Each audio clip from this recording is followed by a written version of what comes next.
Hey Nick, this is year 3 with you and Kareem together, and I mean we ask you about that all the time. But like, is there more that you guys can do together? And are you getting any indication that there might be bigger plans for the two of you this year?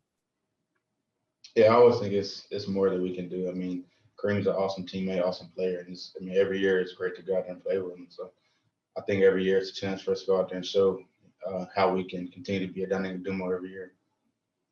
Thank you. Thanks, Dan. We'll go to Marla Ridenour. Yeah, Nick, do you, I know Stump, really wanted you and Kareem to get 1,000 each. Has he mentioned that yet? Well, I mean, we're not getting too ahead of ourselves now. We still have mini camp and we still have camp. So, I mean, he hasn't mentioned it yet. And you guys developed such a good chemistry, despite the COVID situation. Do you think you guys still have that, especially on offense? Do you feel, a pretty good bond still there? I mean, we're all still pretty close personally. I hope we're still close, chemistry-wise on the field. But, I mean, it's our first day back. So, I guess we'll find out here in a couple of hours. Does it feel pretty exciting? Do you feel some excitement out there just that you're finally together? Yeah, I feel excitement in there. Thank you, Marla. Scott Petrick is up. Hey, Nick. Why did you decide not to come to OTAs? And did it have anything to do with JC kind of saying, encouraging guys to stay away this year?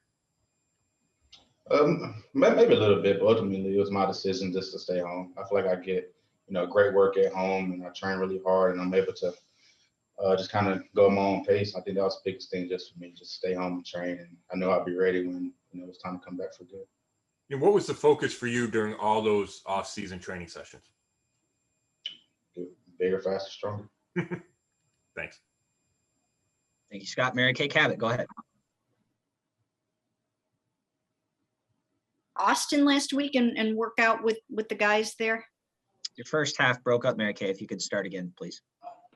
Did you go to Austin last week and work out with the guys? No, I did not. Okay. And just you feel like staying at home is the best option for you, even with all those guys there? Or why didn't you go to Austin? It was just my decision personally. I mean, I like being home. Okay. And then the other thing real quick, just one more thing on the contract for me, and that is, do you feel like you're so focused on just your job and getting better that you'll be able to block out whatever happens one way or the other with any kind of a contract situation? Yeah, I do. I mean, no matter what happens, I'll still be who I am. And I think that's the biggest thing that, that I'm focused on, just continue to be who I am and be the guy I need to be for this team. So you don't have like, hey, I want it done by the beginning of the season so I can just focus on the season. Do you have any parameters like that put on this? I wouldn't say I do. I mean, I know whatever happens will happen, for the best of me, and I trust and believe in that. Okay. Thank you.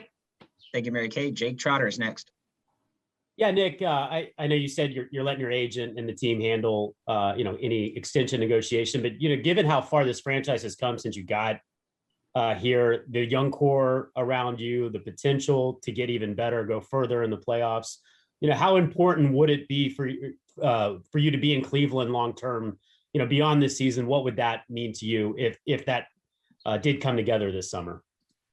Yeah, I mean, a lot. I mean, Cleveland drafted me, however many years ago it was, and trusted me and put their faith in me to come here and help build this culture and build this team I've been a part of. And I feel like, yeah, I mean, Cleveland's where I want to be. So I hope everything can work out in that direction.